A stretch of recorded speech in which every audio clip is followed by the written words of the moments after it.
People who have won a win-a-day date with a celebrity competition. How was it? Back when the Spice Girls were big in the early 2000s. They were in town for a concert. A local radio station was doing a contest where you call in to win breakfast with the Spice Girls. I was a young teenage boy back then who was at home sick from school that day. So for sheets and giggles I decided to call to try to win. I ended up winning. The radio station asks me my address and says the tour bus will be in front of my house in an hour. I am nervous as shit because the Spice Girls were about to be at my house. And I'm just here all alone. Mind you, I am the shyest person you will ever meet. And a tour bus full of the hottest girl band on the scene was about to be at my house. So the bus finally arrives. Only it wasn't really the Spice Girls. It was 4 old ladies who called themselves the Spice Girls, who were cooks. They ended up making scrambled eggs, pancakes, and toast for me on the tailgate of their bus. It was the strangest, weirdest, most awkward thing ever. And no one but me was there to witness it. I had this happen once quite by accident. It was in 1987 and I was hanging out with a friend at her place. We were listening to the radio and the DJ came on saying he had tickets to a concert. I called and damned if I didn't win. The concert was the next weekend. They said they were doing a remote out of the Hard Rock Cafe that day and that I could come get the tickets there. Okay. Cool. We'll get the tickets. Grab lunch and then hill sometime till the concert starts. We head down there at the appointed time. Go and tell them why we are there and they lead us off to a side dining room and sit us down. They say we get lunch too and hand us a menu. As we are ordering, other people come and sit down at the table with us. They look like typical 80s headbangers. Then I realize they have British accents. I do a double take and think, damn, that guy looks like Joe Elliott. I glance around the table and seeing Rick Allen. Confirmed it. I'm sitting at a table with ducking Def Leppard. They were pleasant. Although really tired. Maybe hungover. They didn't act aloof or like they were being taxed by doing it and were actively conversing with a couple of starstruck teenagers. Overall, it was pretty cool. They gave us vinyl albums and autographed them. Gave us shirts and all sorts of other stuff. Definitely a good memory. Overall, it was a great experience. When I was 12 I won a contest to play video games with Linkin Park before a concert of theirs. There were these video game buses set up at the venue that I was asked to wait outside of while security brought the band out. The band ended up only being Rob, the drummer, and my brother-in-law, and I just stood outside the bus and talked to him for like 10 minutes before he left. I won a contest with my brother to spend the day in LA with Donald Faison. Personally, Scrubs was one of my favorite shows, so I was beyond excited to go. Donald was super cool. He even let my brother and I do the Eagle. Additionally, because it was the last taping of the season for his show The X's, he took us to an after party and we spent time with Wayne Knight, Newman from Seinfeld, while they were taping. I got a VIP pass and Donald told everyone that basically I could do what I wanted, which included walking behind set, meeting the cast and crew's family, and eating the food behind the set. It was one of the coolest experiences ever. Donald was an amazing host. A real down-to-earth guy and a genuine person. My only regret is that we didn't stay longer. I don't know if this quite counts, but in 6th grade I won a science competition called D-Submission and my group got a trip to DC. Our group's mentor was Arthur Fry, the guy who invented the post-it note. I was ducking thrilled and chatted with him non-stop the entire trip. And he couldn't have been more happy about having a bunch of kids hanging on to his every word about science. Flash forward 10 years and I got started as a reporter covering the Patent and Trademark Office in Alexandria. I'm at a gala there for inventors and I ran into Arthur Fry. It's been 10 years. So there's no way he remembers us. But I come up to him anyway and start talking about e-submission. Not only does he remember us, he remembers the project we presented. I was so thrilled. I won a contest when I was younger. Like 14. to fly to New York and meet Mark Echo. I was this skinny Midwest white girl meeting a clothing designer for street urban styles. I mean, me and my dad look so out of place. But he was the chillest dude. He showed us around the office, gave us food, let us sign some skateboards and walls. He had me do a photo shoot in his kids' line. We even went shopping in Manhattan with him and he bought me like $500 worth of brand name clothes. When we were out shopping he had a photographer with us and a personal shopper. People on the street were like, who is she? Because they thought I was famous. Lol. He was the chillest dude and didn't mind at all that we were there. He was doing a collaboration with 50 Cent and let me meet him and take a photo. It was such a weird experience and the only reason I won was because my dad entered tons of random contests and won a lot. But this was definitely the biggest he ever won. I love getting to tell people I've met 50 Cent. They never believe me. I won one of those ride with a professional snowboarder contests off of the website CCS. I had no idea that people won those things for real, so I was pretty stoked.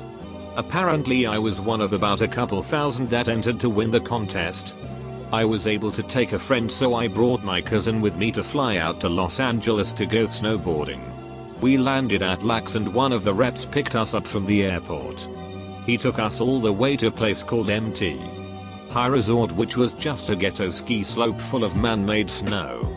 Not gonna lie, I loved its scatter park feel. The professional snowboarder that I got to ride with was named Stevie Bell. He was a class act. Totally genuine dude. Didn't feel like he was forcing himself to be nice. Just felt like it was hanging out with one of the homies. 10/10 would do it again. Kind of related. In the 90s, my sister tried calling, at least 100 times, into a radio station to win tickets to meet the Backstreet Boys and was listening to the radio simultaneously to see if they had a winner yet. Unfortunately, they announced the winner, not my sis, but their voice sounded familiar. Then she realized it was her best friend on the radio. I don't like the Backstreet Boys. I just won for my best friend. So in the end, my sister did kind of win and got to hang out with fangirl over the Backstreet Boys. I will forever be jealous. Edit, they are still best friends after 20 years. And my sister, being obsessed with AJ, grabbed his jacket and he looked at her tween self like. Then they played some songs and that was that. I was friends with a girl and her brother when I was younger. Their mom suddenly died of cancer while they were still young. A short story contest came up at school that was nationwide and the prize was to visit the Harry Potter set in Europe and meet J.K. Rowling herself, along with some cast members. The prompt was something along the lines of, if anything from the wizarding world of Harry Potter could come true, what would you like it to be and why? To cope with the pain of her mother passing, my friend ended up writing an essay on how she would like a potion that could bring her mom back or just be able to see her and speak to her again. Weeks passed and she got the news that she, out of thousands of entries, won the contest. She got everything they said she would win, the tour and meet and greets. I remember showing us pictures when she got back of the whole experience and how truly kind everybody was. Got to meet some cast from Back to the Future on the 25th anniversary tour thanks to winning a radio contest. Christopher Lloyd didn't seem like himself due to illness, unfortunately. But Lee Thompson is an absolute sweetheart in person. I'd be shaking uncontrollably if I got to meet the cast of Back to the Future. Only moderately related, but fun nonetheless. A friend of mine came to DC for Obama's inauguration in 09. He's standing outside and looks around just before it starts, and notices the guy next to him is Edward Norton. He doesn't say anything because he didn't want to be that guy who ruined the experience for him. But a few seconds later some other people start screaming and making a scene. At this point my friend has stepped over and he just bursts a grin and says something like, "Yo, Ron, you got a couple more idiots thinking you're that actor." The fans hushed thinking he was a doppelganger. And my friend got to hang out with Norton after that. Not me, but a friend of mine won a similar competition. When we were in university, Brody Jenner was big for some reason. And my buddy was a bit of a class clown. Smart enough guy, but just has a great sense of humor. He decides he wants to win this competition, so he gets a big following behind him. The crux of the whole situation was that this competition was a vote to win format. Naturally, everyone voted for him. But in the end, Brody refused because my buddy was a dude. Fortunately, the campus bar felt bad about the situation and hooked us up with some free booze for the night. Spinal Tap. Back in the 80s in Detroit, I won an invite via a radio station contest to a small private concert with Spinal Tap. They never broke character, performed every single song from the movie, and were absolutely amazing musicians. To this day I would count it as one of the most fun nights of my life. I met Linkin Park at a meet and greet. They didn't do photos individually, and if you asked for more than one thing to be signed, security, threatened to kick you out. I was so sad at first. They also were just signing names, no messages.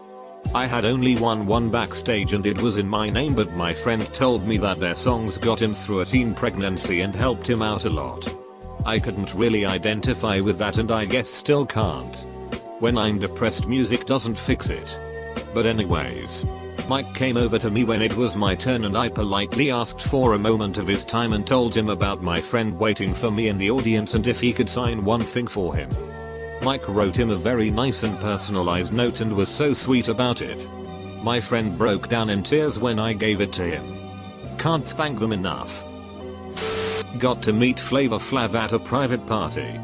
He was going to MC the night for a small group of about 10 of us. If you've seen him on TV, you get the impression that he plays a part of an ignorant douchebag. But that may be in real life. He's more real, and that was all just a show for the MTV cameras, etc. Nope. He really is that big of a dumb jerk. Maybe he was drunk, high, or some combination thereof. But the guy just seemed to be completely on another planet. Couldn't even make sentences or coherent thought. And he was getting paid for the event. So you'd think a musical performer would be in full game mode, just like a concert. Instead, he was like the ghetto rapper version of your weird uncle who sits on the porch drinking Old Milwaukee and yelling at squirrels. Do backstage passes count? I was the 9th caller and got to meet Toby Keith. Totally different than what you would expect. He got tired of me fawning over him with questions from 20 years ago. Is it true your demo tape had 4 future #1 hits on it? And he ripped into me. I want to talk about you. He rolled his eyes when I told him I had been certified gold more than him. I have a friend who was the celebrity people were trying to win a date with. He said the girl at one was unattractive but pleasant. Took a limo to get some dinner, then they went to pre-screening for a film. He was a movie critic. Sounded pretty uneventful. I got the chance to spend the day with Michael Jackson when I was a little kid. He even let me milk his cow. But for some reason I had to do it blindfolded. My sister got to meet Linkin Park and got to chill backstage. It was something she won at a massive drawing nationwide, then rubbed it all in my face. Until she got too proud and said, I told them that I like that monkey song, you know, the one that goes ooh ah ha ha ha. They just looked at me when I said it, but I had fun. I couldn't hold my laugh in. Christ, I would pay to see Chester just staring daggers at her. Won a contest assist to private. We were 5 lucky winners. Fan interaction with Booker T and Gail Kim when they were promoting TNA. Great experience. Both were really cool to us. Signed autographs. Took pictures. And gave each a bag of TNA gifts. In college, I won a contest to meet Graham Chapman of Monty Python. It was one of the great experiences of my life. He was a really sweet, low-key guy. He didn't act at all like a comedian. He was a bit stiff and formal. Almost like a doctor. Very kind and polite. But seemed a bit uncomfortable being a room with a handful of awestruck college kids.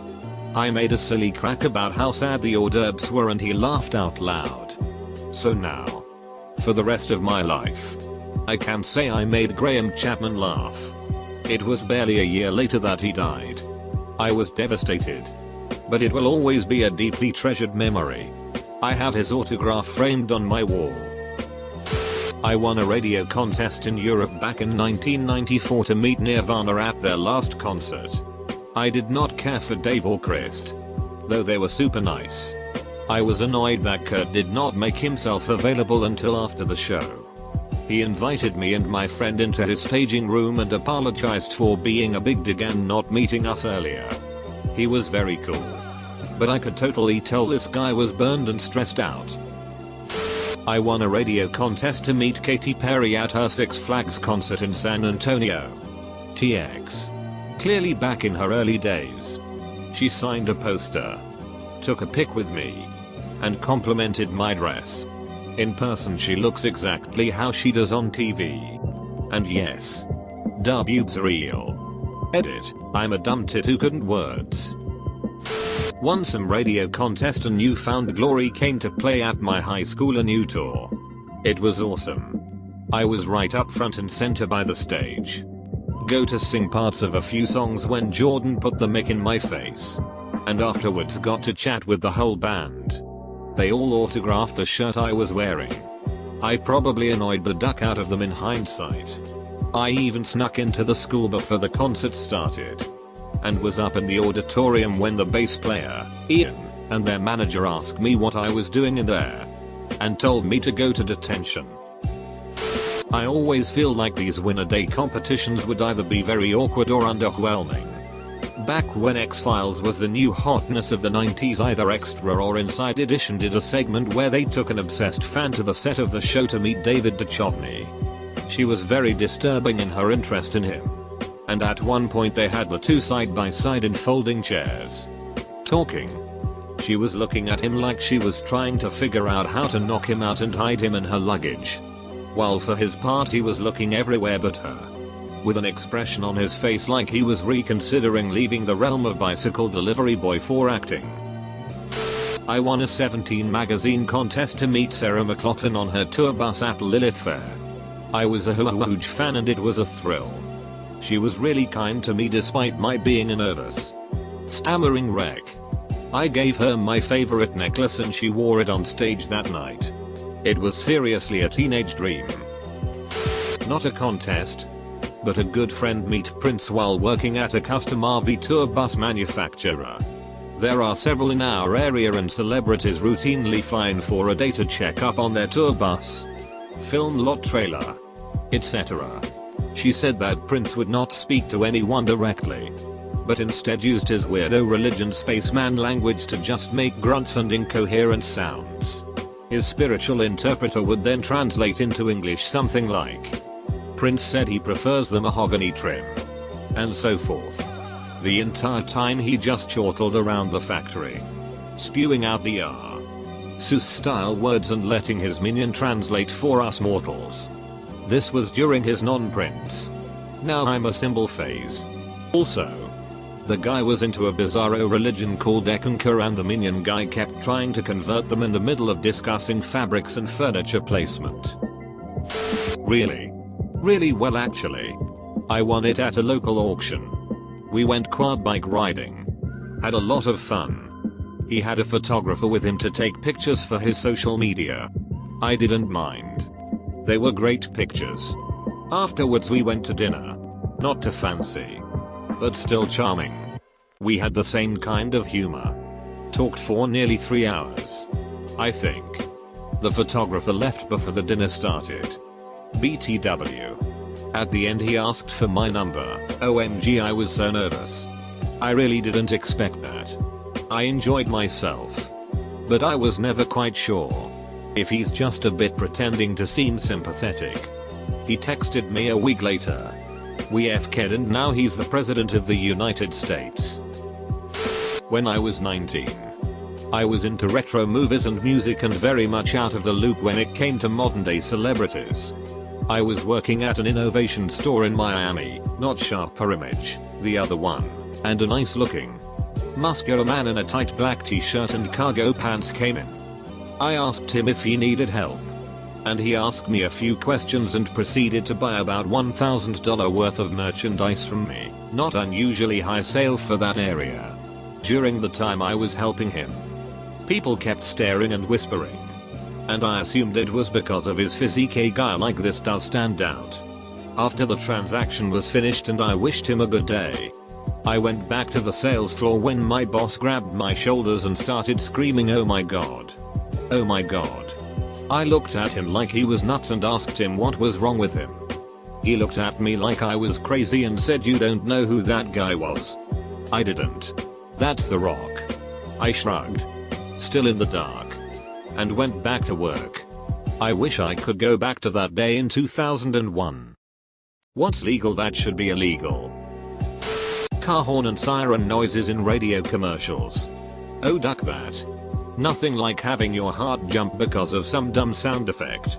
I rage quit the radio every time that happens. I'm getting too old for that.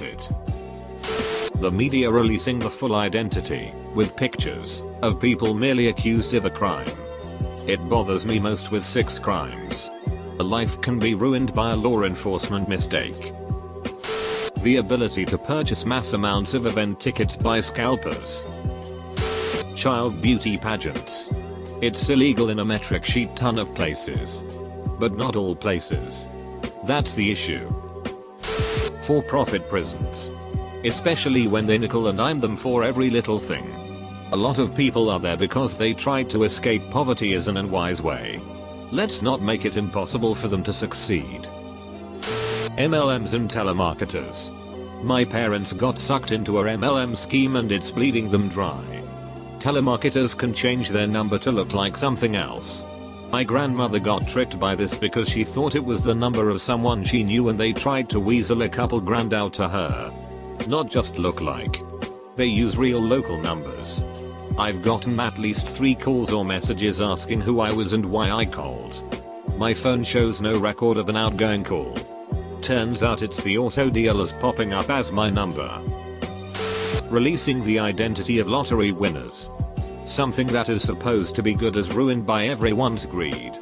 If I'm not mistaken, it's been years since I've looked it up. But you can hire a lawyer to prevent your name from being released. Changing the wording in bills or earmarking at the last minute to sneak something into law. I think any changes whatsoever should reset a clock that delays voting on passing any bill so that the citizens have time to review and state their case for or against. 100% this. Riders should be banned. Government bribes. You mean lobbying, of course. You mean campaign contributions? Teachers calling parents about children claiming that they are being abused. I reached out for help probably a dozen times for me and my sister because we were being abused. Our abuser was very charismatic and charming and seemed to be an amazing Christian. Instead of contacting CPS when I told them, they just called them and asked why I said that. Thanks for sending me home to get the shit beat out of me, MRS. Janet. Edit. I'm literally crying reading all of these. I'm so sorry reading all of your similar stories. I hope teachers far and wide read this and never do the same thing. It feels amazing to have at least 7k people read my story and agree with me. Someone should start an AskReddit thread strictly about this subject. Paper advertisements in the mail. Such a waste. Convenient fees for me to pay my bills online.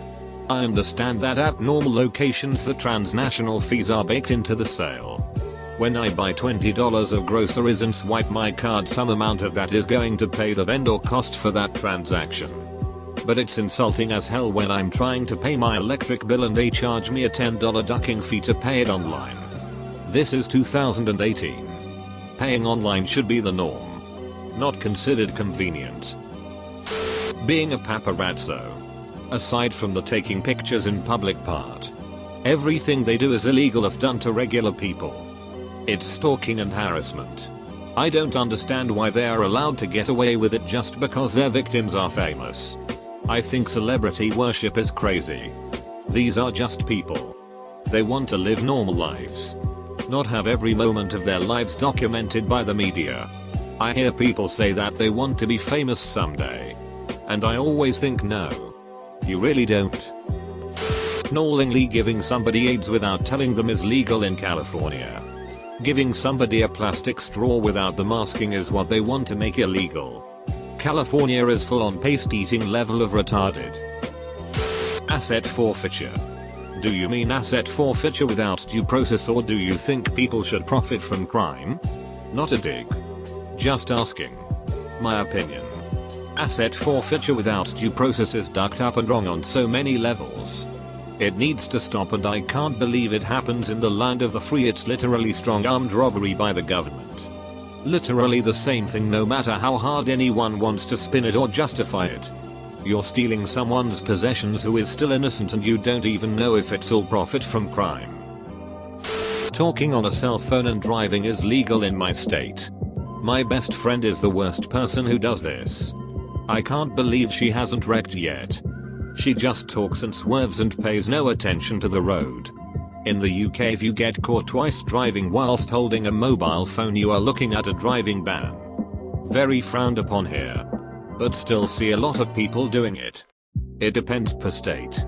But you would likely need 10+ infractions for talking on a cell while driving in the States to get to that point. My old college roommate is on his 9th seatbelt ticket, and they are just now threatening him with a seatbelt lockout system if he gets a few more citations. Robocalls.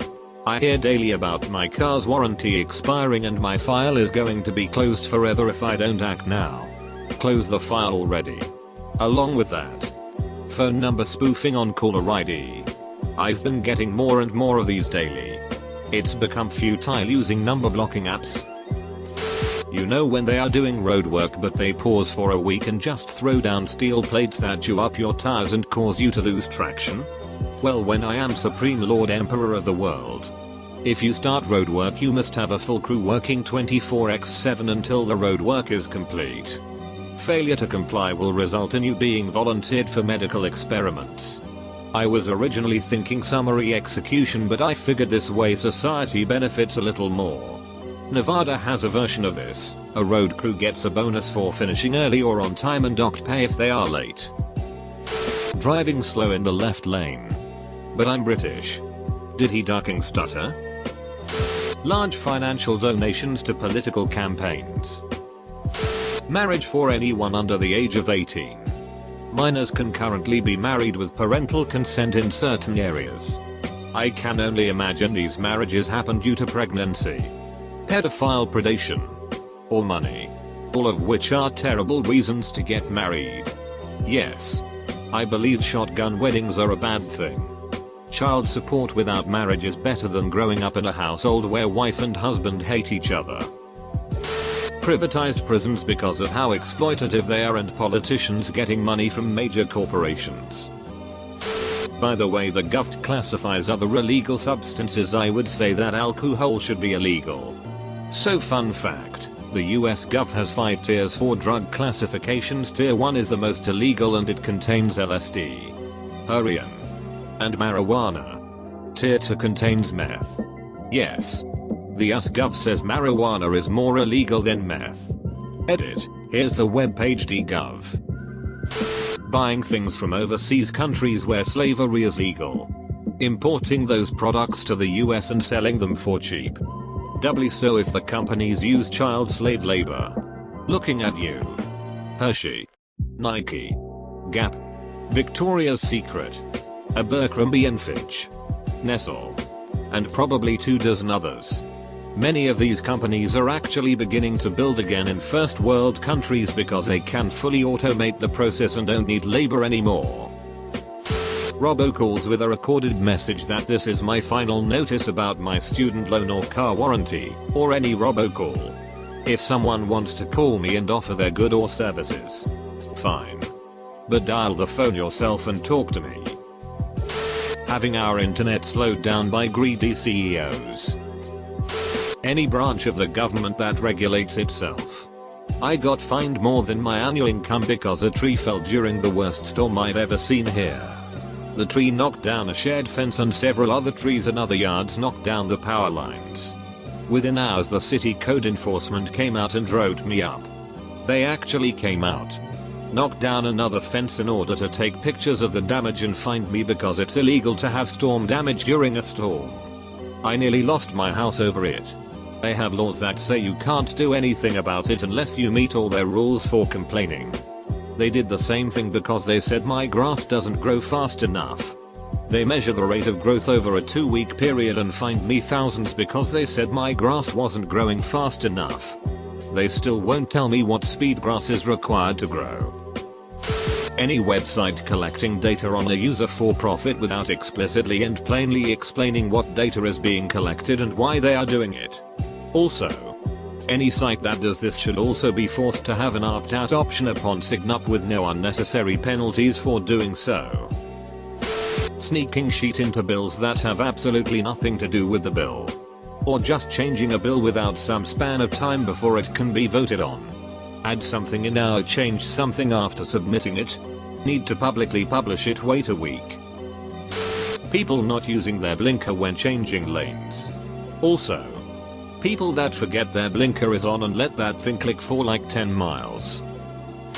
Forcing someone suicidal to get help. Or, if you absolutely need to force it, there shouldn't be a single penny that the attempter is asked to pay. Suicide doesn't infringe on anyone else's rights. So why should someone have to pay for not breaking the law? Being able to go ahead and have more kids when you'd had children taken away from you due to abuse and or neglect. Commercials on TV with much louder volume than the program you are watching.